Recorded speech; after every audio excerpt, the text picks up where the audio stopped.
Next Level, I think there was even a period, there's been a couple periods where either you got too comfortable because things were too easy, or, you know, there was like a downward recession and you wanted to play it too safe. If you're not participating in the game, you're never going to get the points up. And that's kind of what I remind the team. It's like we have to be participating. We have to be getting in front of the customer. We have to know what product the customer wants, and we have to get ahead of those trends. We live below the fold. We live underneath those incredible brands. What is the vision? Right? So like there's a story, but then it's like, where are you trying to go? If it's compelling enough, then you start to get people to believe in it. Okay, we were going to roll into talking about our incredible next guest, but we're going to divert completely over. We're saying right now tennis merch is going to take over. And of course, it has to be done on Next Level, because that is our next guest joining us today, Eric Simsolo. I got that last name correct. You got it right. Close enough. We're good to go. Yeah. Probably no need for an introduction to Next Level as a brand. I know every one of at least people that are going to listen to our content know about the brand. It's a staple in our industry, but please kind of tell us your background, you know, how you started. We love the journey along the way, and then we'll get into like fast forward trends and stuff like that. So my journey or Next Level's journey? Both, you know. Let's Let's start with Next Level. Actually, like them both. Yeah. My journey starts, you know, along with, you know, Next Level in its most recent chapter. Yeah. So Next Level was actually founded by my father, Joe Simsolo, 21 years ago. But the story starts even before then. He is, you know, second generation in clothing. His business prior to that was with his father for many years, going back to Israel, then in Los Angeles, and even New York for a short stint until they decided it's too cold, and then Los Angeles. So like clothing, apparel, like production, you know, Garmento through and through. When it came to Next Level, you know, my father had a lot of customers that he was doing sublimation printing for. You know, back in the day, it was mainly like cycling jerseys, you know, some tennis, some other things. Which we're bringing back. And what year is that around? You said like about 20 years ago? So that's, 21? So like late 90s, early 2000s. Okay. And then, you know, he started doing sublimation in the fashion world. So mimicking that, like almost like Versace silk t-shirt, but doing it in mass, you know, very rich colors, photorealistic designs on sportswear, on, you know, surf and skate clothing. I mean, you think about, you know, like Los Angeles, SoCal 20, 30 years ago, you have like, that's the heyday of like the Quicksilvers and the Hurleys and all those guys. You know, not to name names, but. And was he manufacturing products for those brands or the likeness of them? So what he did was, at first he was sublimation on like blanks. So just their blanks that they would provide. He didn't already put together. Already put together here. Essentially a contract printer. And then it got to a point where he's doing his travel. He's seeing things, going to sourcing shows in East Asia and Europe, whatever. And he's saying, hey, the shirts and the fabric that I'm seeing here is a lot softer, a lot lighter, and it's really more applicable to the fashion world. Like there was this gap that, you know, these folks are trying to use the same fabrics that was used for cycling and soccer jerseys and things like that. We're trying to apply that same blank with the same print to fashion. It's like, hey, the print, yes, the technique, yes, but like, again, this is a fashion. We need some cuts, we need some brevity, we need some lightness, some flow. So he essentially developed the fabric for his customers, but he's not into cut and sew. So he says, hey, here's some fabric, you can buy from me, you can sew it, bring it back. They're like, why don't we just, you know, cut the middle process? Why don't you just do the whole thing? Full package it. So he got to that, saw, you know, some of the cuts are more popular than others, just like your classic unisex, maybe a couple ladies' fashion pieces. So all of a sudden, you know, by his customers' demand, he's producing and stocking stock blanks ready for print in LA. So effectively, his customer, you know, by their demand, by them asking, said, you know, like forced him into this business. Then it got to a point where they're like, hey, you know, you're starting to do this other prints for me, like screen printing, whatever, contracting some things out. You know, there's these other, you know, your peers are doing shirts for screen printing, for all these other techniques, embroidery that are, let's be honest, is most of the business. So like you have some people like that are, coming out with a nicer 30 single shirt, but it's really expensive or quality's not there or what have you. Joe, why don't you make it for us? So from that really spawned Next Level. It was by customer demand. They asked him, hey, I have this problem. I'm getting it one way. It's not good enough. I think you can do it better for me. So, and he just wasn't going to say no to taking care of his customer. And that's how it really all started. So it started with sublimation printing, and we still make shirts that fulfill that void and that need and that print technique. But most of the business today, as we know, is like screen printing, DTF, DTG, and some specialty other decoration techniques. Right. Yep. So started Next Level officially 03, but I think like the product really went out like going into 04, and this year is our 20 years. 20 years of doing business. That's awesome. So when that happened, did you guys just stop all the other stuff and just go full 100% full focus? Him and his father still had the sublimation printing on the side, but that's big heavy machinery, really expensive to run. Most of that stuff started getting outsourced off overseas. So eventually, like, they closed down that shop. The employees that helped run the shop for years, actually, we gave them, here, just lease out the machinery, run it, do contract printing for other people. But today, if you're doing sublimation, you can get much lower minimums at a much lower cost overseas in most cases. And, and honestly, like, you have some heat transfer sublimation techniques today. So the technology is worlds away what it used to be 20, 30 years ago. Right. So, my grandfather then retired. Next Level was always my dad's own thing, and it just really took off. And just, his retail customers then went into other contract printers, people that used to be his competition. He started supplying to them, and now there's this whole stage 20 years later where we have huge product assortment, international distribution, partners with our wholesale distributors. So like, you can get things, in the continental states and Hawaii, you can get things the same or next day and almost everywhere in the US. So it's become this whole other like massive monster. It's a whole other beast. Yeah, for sure. Exactly. Yeah. So when you guys kicked off, I'm sure you're you're a young buck at this point, right? Yeah. Right. So you've seen your dad build this thing. Any big like monumental milestones that you remember going through, like a big win, a huge contract or something? So we have kids and we're in the business now, and like, are they going to grow up in this just like you did, or? So it was always cool for me when I started to learn how to find a Next Level shirt, even if it wasn't branded as such. Like, I could like, you could see it. So like, it. when you start to see it in retail on like a cool brand or like really cool concert tee, or like, our market in the wholesale blanks, Next Level and our peers, like, we're in this weird place where about half of our shirts end up going, rebranded to the end user. Yep. And when you can like see that and you're like, oh, that's a really cool IP, whether it's like Nike or some like cool college that I really love, or like a cool like concert merch, or like even if it's like, hey, signed up for this really overpriced gym, here's a free t-shirt, and you're like, oh, that's a Next Level shirt. Like, I love those moments. So like, cool. There's just many moments like that as the company started to grow and people started mentioning it. And I think the biggest one for me was like, Next Level doesn't do direct to consumer. But when people started knowing about it because they've gotten these shirts that still had the label, or it was a souvenir or a giveaway or a uniform, what have you, and like, hey, I love this shirt, but I don't know where to get it blank. It's, what is it? It's like, oh, it's Next Level. I'm like, yeah, that's actually us. And like that, those were always like my proudest moments growing up, because like I just like saw like my dad's work was really paying off, and like it was just it was like a badge of honor. Yeah, that's gotta be awesome. That was always the best. And growing up, it was always fun to sometimes, just because I was on, like, my dad was on carpool duty that day, he take me to school. On the way, he's picking up some like customer or vendor that's staying at the hotel that's between my house and the. So all of a sudden, I'm listening in on meetings, and I always joke with people. It's like, when did you start working for Next Level? I'm like, on paper, 20, 15 years ago, but like, unofficially, I've been in Next Level meetings for 20 plus years. So like I have customers today in England that like their uncle used to be a customer of my father, and we're close friends now. Like, just cool things like that. That's been, I grew up with it rather than it's something I just witnessed. And was your journey, did you go to college? Was your dad like, hey, you have to go to a business school? Or was he like, don't worry about paying somebody else $200,000 for your business school. Right.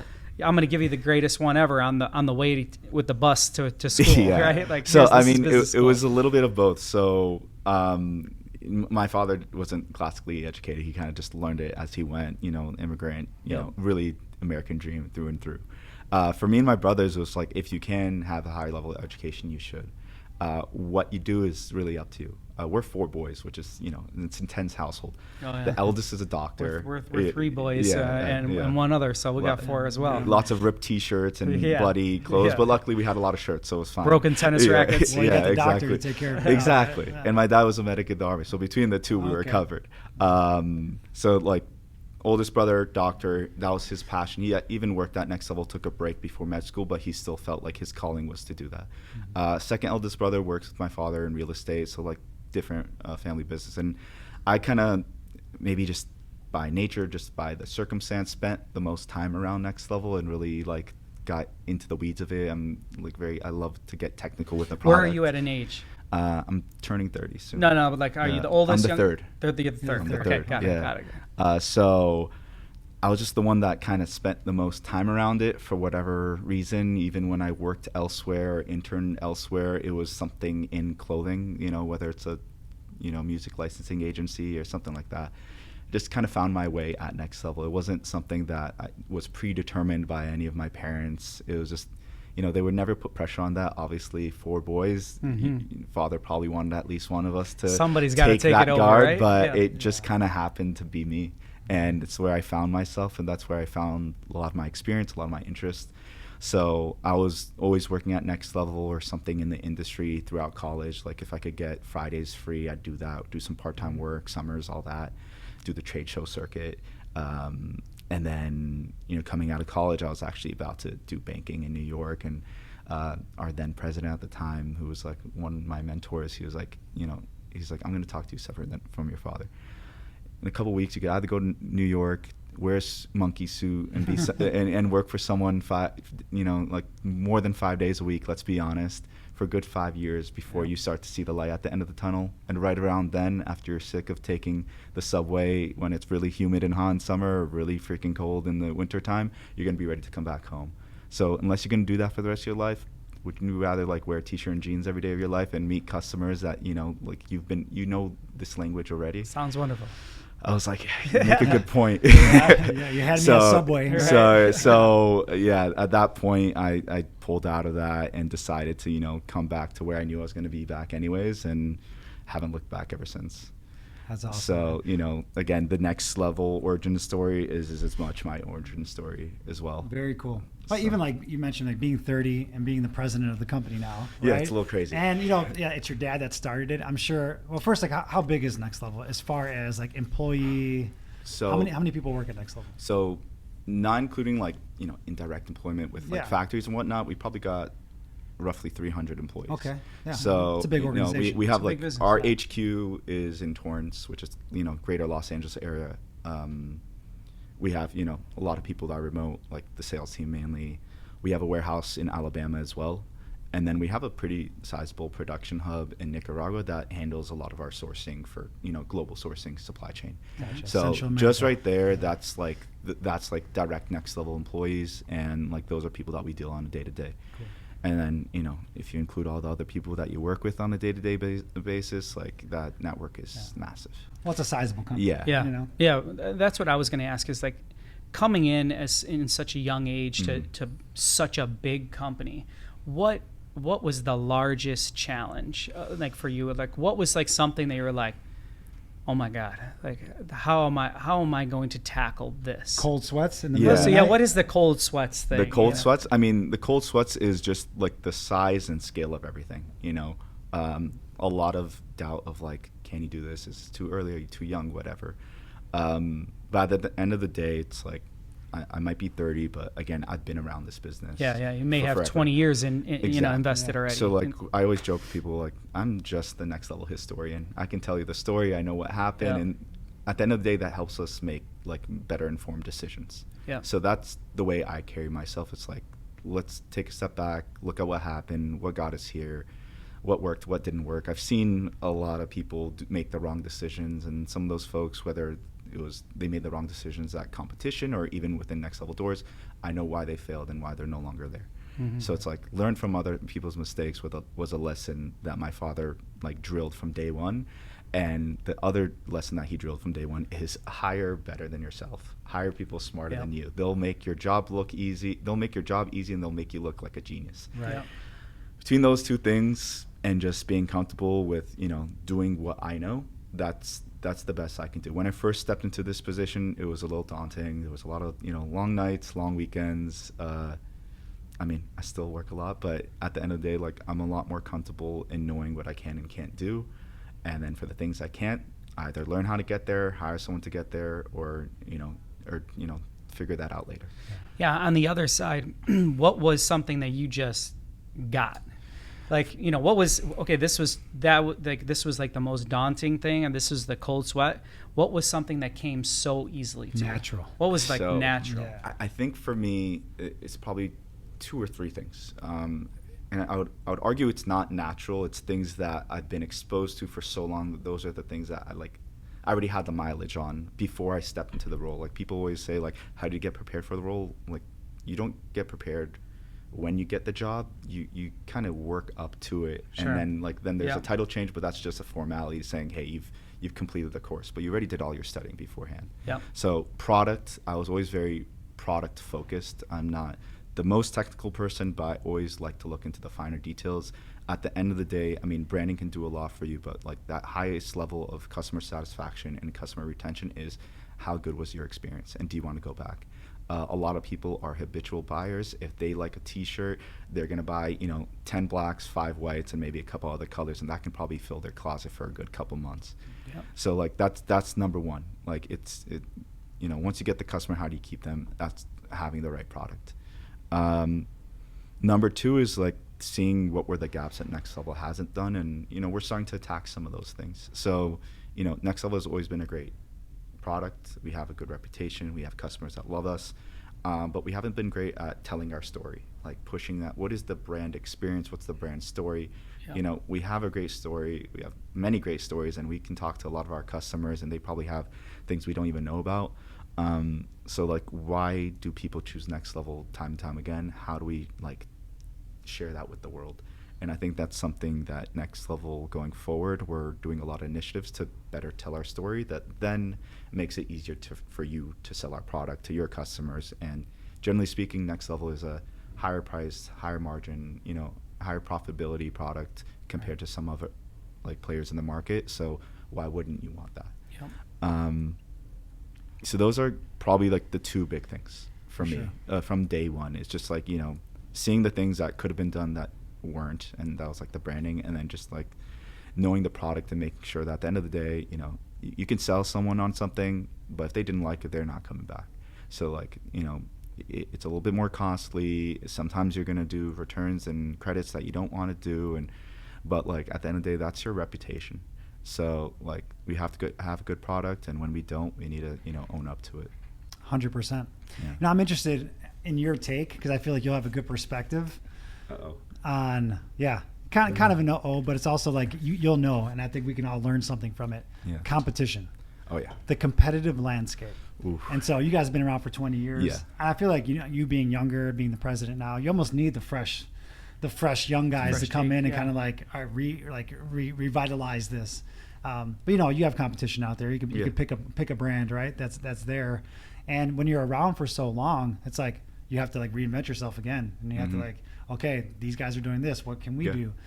How do you what's your take on the competition? How do you combat that at a business level? And like, what are some strategies that you think about every single day or every year to kind of go into that? Yeah, at first, competition's great. It tells me that there's a healthy market. There's enough food for everyone to eat, but that also got to keep you, on your toes. Got to eat it. Whenever, Next Level, I think there was even a period, there's been a couple periods where either you got too comfortable because things were too easy, or, there was like a downward recession and you wanted to play it too safe.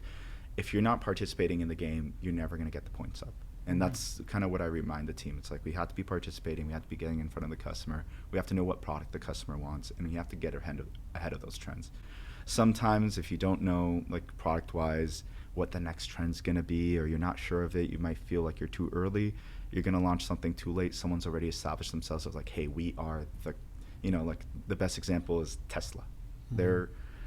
maybe not even the best electric car, but as far as electric cars, they were the first big brand out there. They pushed it heavy. They're available everywhere. So again, they might not be the cheapest. They might not even be the best in electric cars, but that's the first thing you think about.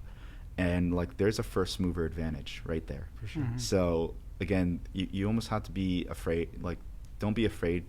Don't be timid. Like, you can act, like, you can bet on yourself. You're going to make some mistakes along the way, but if your wins outsize your losses, net out, you win. So I feel like some of our competition, they've launched some really interesting pieces. Like, there's some really good programs out there that I wish I had, but I just don't have something to compete against it. Or by the time I get it in, because there's a really long development process, I need to build inventory. Then instead of making a new program, I'm trying to steal a program, and it just becomes a price war. Or they did it and you had it too, but they got to it first, and it looks like you might be biting it after the fact. It looks like you're biting it, or it's like a lot more expensive to like get it out there once it's already established. It's easier to get into a parking spot that's empty than wait for someone to get out of it. You know what I mean? Sure. Like, so like, that's like one of the things. Like, don't be afraid to be a little bit more creative, take a little bit of a lease off life, and launch some things that you like believe in. Like Next Level, there's some products that we're launching this year or next that we were a little bit timid, and maybe coming out of COVID, we want to play a little bit safer on the budget, or didn't want to invest in the inventory. But like, launching something really cool and not investing in inventory is the same thing as not launching it, because it doesn't support programs. So all you've done is garnered attention to something you can't sell. Right. So it's like, don't be afraid to do it. And if you're going to do it big. I think that's a big like product opportunity. Outside of that, Next Level, coming back to the marketing, getting good at telling our story. There's so many different touch points for the customer today. We can't get in front of every customer. Most of our sales go through distributors. So like, I'm not talking to everyone who's dealing with the Next Level t-shirt on a day-to-day basis. I can try to get there, and the easiest way to get there is like digitally. So I think there's going to be a lot more digital marketing efforts, whether it's just saying, hey, we're Next Level, here's our brand story, but as well as like, at the end of the day, y'all are really the ones who are pushing Next Level product. You sell it, you stock it, you work with it. So what does that mean? Like, what is your selling process? How do I help you there? Educate. Whether it's digital or physical resources, how do I educate your team? How do I educate your customer? So just looking at all those touch points that might have not been a direct selling point. And I think what we're doing today is one of those. We're talking about the industry. We're talking about, a Next Level as a blanks brand, but we're also talking about like, what's the market up to and what's going on. And like, some of your competition might be listening to this. Some of my competition might be listening to this, but it becomes a brain trust of like, hey, we're sharing all these great ideas while we're also like sharing our voice with like our industry as a whole, and that's just a natural lift off for all of us, for everybody. And like, there just needs to be more initiatives on that. I love that more and more people are doing like content creation this way, and just like getting a freaking GoPro at a trade show, if you're doing a live screen print installation at a music festival, or at a I don't know, even a chili cook-off, I don't care. But like, any way to show, explain like verbally or show visually what this is all about helps a lot of people. And back in the day, you had a nice catalog, here's your big print, you go to a trade show, maybe we have a big banner somewhere. What does that tell you? That means we can take a nice photo and print it on a 20 by 30 banner. That doesn't, I mean, you still need some of that, but that isn't the end all be all. It's not creative. It's not creative, it's not original, and there's not much utility to it. Yeah. Like, it doesn't teach me anything. It doesn't give me a call to action. It doesn't make me any better in my job. So like, looking, at all those touch points for our customers, and again, they're all our customers, whether they bought directly from us or from someone else, and also knowing how they use our product. Screen printers want to know about printability. They want to know about colors. They want to know about inventory and how available it is. Promo people want to look at like the merchandising and color matching, maybe because they have a very specific PMS code. They need a, colleges. Corporate colors. Corporate colors, like and colleges are the craziest with all that. Like, my blue is always the wrong blue. Right. So like, those are things you want to consider, and if you can like illustrate that to the customer, and I say customer pretty loosely, it's just your peers in the industry. It gets the word out there. It's a better information exchange. We're all going to get better. And yeah, there'll be, hopefully people are talking about, Culture Studio and Next Level a little bit more because of that. if we did it well. Yeah, I was wondering what are the products that you're excited about? You know, like, or what does, like, you know, a typical customer, what do they not think of Next Level for? You know, like, you have an incredible, you know, this item, and maybe it's not as like in the know as possible. What do you? Yeah, I mean, Next Level, obviously, like, we have our, you know, our bread and butter all day, every day. Like the 30 single t-shirts. Yeah, 30 single, 4.3 ounce, you know, it's mainly the cotton tee, the 3600, and the CVC fabric, which was like we pioneered in the industry, the 6210. And then you have all the different variations and colors of it. But, you know, Next Level has looked at some other categories, some other fabrics. What else can we do that are the next great platforms? Because either that's going to be a supplementary product category, or we think that might be the next great product category.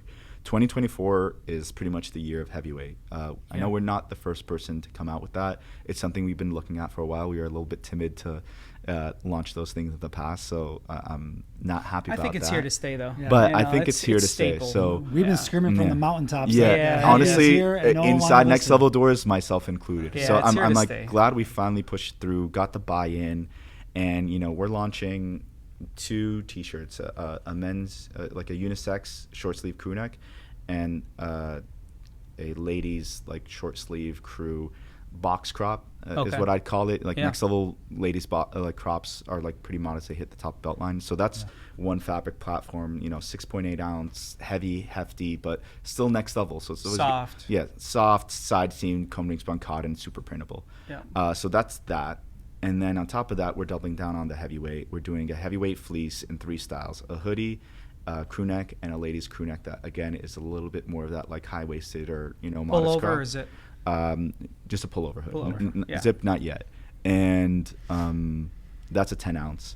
So 2024 is the year of heavyweight. Yeah. And so like Next Level sees heavyweight as being a massive thing.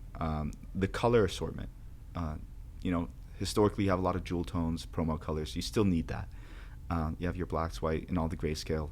Still need that. What has been the like mainstay fashion colors are some of the colors that used to be a headache 10, 20 years ago. So like your neutrals, your browns, your tans, all that. Yep.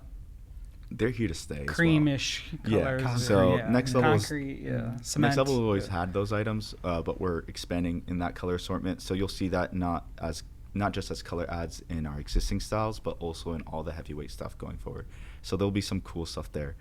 But outside of that, I mean, I've seen not just from us, but even from our peers, some like really interesting things. Like long sleeves are no longer just a seasonal item. That's a year-round cool merch piece, whether it's you know, music merch or like I think the whole online e-commerce space. Like you can sell long sleeves, you know, a long sleeve, a short sleeve, and a hoodie year-round. Like that's, I don't care if it's 80 degrees and humid outside. Like people will buy that, myself included. And then like kids, people want, you know, to merch up the whole family, and like even though like the kid is gonna be trying things on and saying I want this one or that one, it's usually like one of the parents buying it for the kids. Like the mom or dad want their kid to look good and soft, and you know, if it could be matching to the adult, why not? It's a matching set.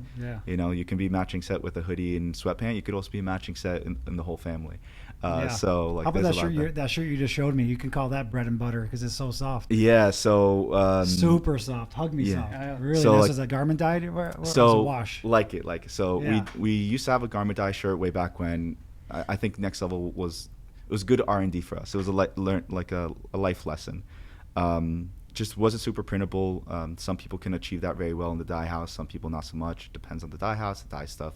You get a lot of bleed through. So we pulled out of that assortment. And then we said, we love that look and feel though. How do you get that high and low, that vintage broken in t-shirt, almost something that like you found a really cool like vintage shirt like at a thrift store? How do you like replicate that? So I challenged the product team, and they came out with a shirt that essentially they put a 3600 through a wash process, ends up taking out some of the pigment, gives it that cool high and low like a true garment dye, but there's no special chemicals in there, like not all the downfalls. Rather than injecting pigment into a t-shirt, you're washing it out. So what I tell people is like I'm aging it 20 years in one process.